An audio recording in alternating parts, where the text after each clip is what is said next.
আমরা দেখেছি ১৯ জন বা কজন একটা সাংসদের সইওয়ালা চিঠি, তো নিশ্চয়ই লোকসভার স্পিকার সংসদের স্পেসিমেন সিগনেচারের সঙ্গে সব মিলিয়ে টিলিয়ে দেখবেন, ঠিক আছে।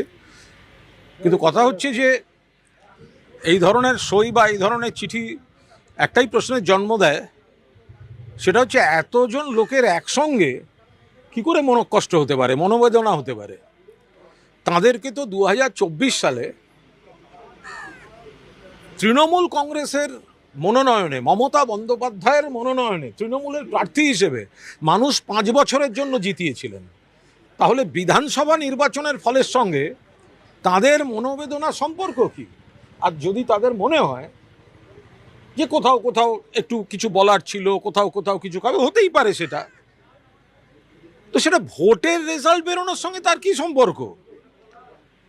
তো তাহলে মন খুলে বলে দিন না অ্যাকচুয়ালি কি ঘটনা, কি হঠাৎ এতজনের একসঙ্গে যে কজন করেছেন, দলের যদি কোথাও কিছু সমস্যা থাকে তাহলে এতদিন সেগুলো যদি মমতা বন্দ্যোপাধ্যায় সরকার আবার আসতো, তৃণমূল যদি সরকার থাকতো, তাহলে আর কয়েকজন তো এমন পুরনো কথা বলছেন, তারপর হয়তো আরও ২-১ বার করে নমিনেশন পেয়ে গেছেন।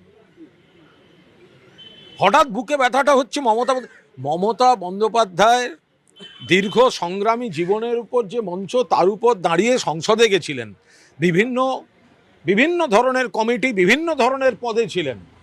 আর আমি লোকসভার যারা এইসব নাম দেখা যাচ্ছে, এই স্বনামধন্য বা স্বনামধন্যা যারা আছেন, তাদের বলবো রাজ্যসভার লোকেরা তো ইস্তফা দিচ্ছেন, তা আপনারা রাজ্যসভার মডেলটা ফলো করছেন না কেন?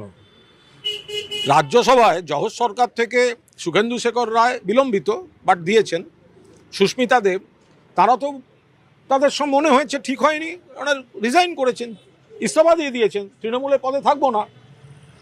তো মমতা বন্দ্যোপাধ্যায় দলের আলোয় আলোকিত হয়ে, মমতা বন্দ্যোপাধ্যায়ের কর্মীরা আপনাদের ইলেকশন করেছে, মমতা বন্দ্যোপাধ্যায়ের ভোটাররা আপনাদের ভোট দিয়েছে, তো ইস্তফাটা দিয়ে দিন। রাজ্যসভা মডেল একটা, লোকসভা মডেল একটা, কি করে হবে? পদের এত মোহ, দল এত খারাপ, তবু তার সাংসদ পদটা রাখতে হবে।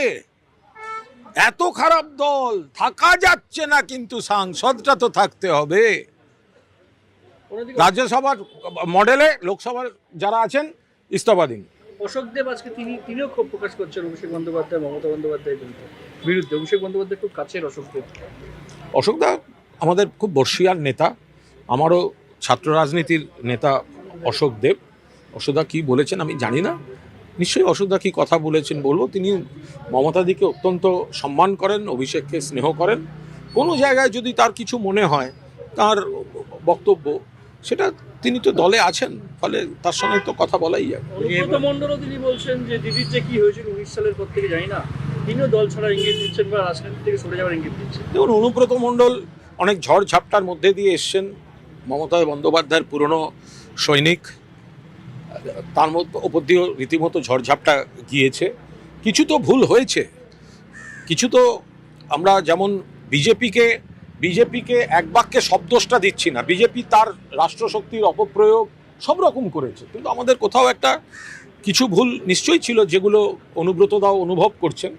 ফলে নিশ্চয়ই দল সেগুলো আলোচনা করবেন। অনুব্রতদাকে তৃণমূল কংগ্রেসের কর্মীরা খুবই ভালোবাসে।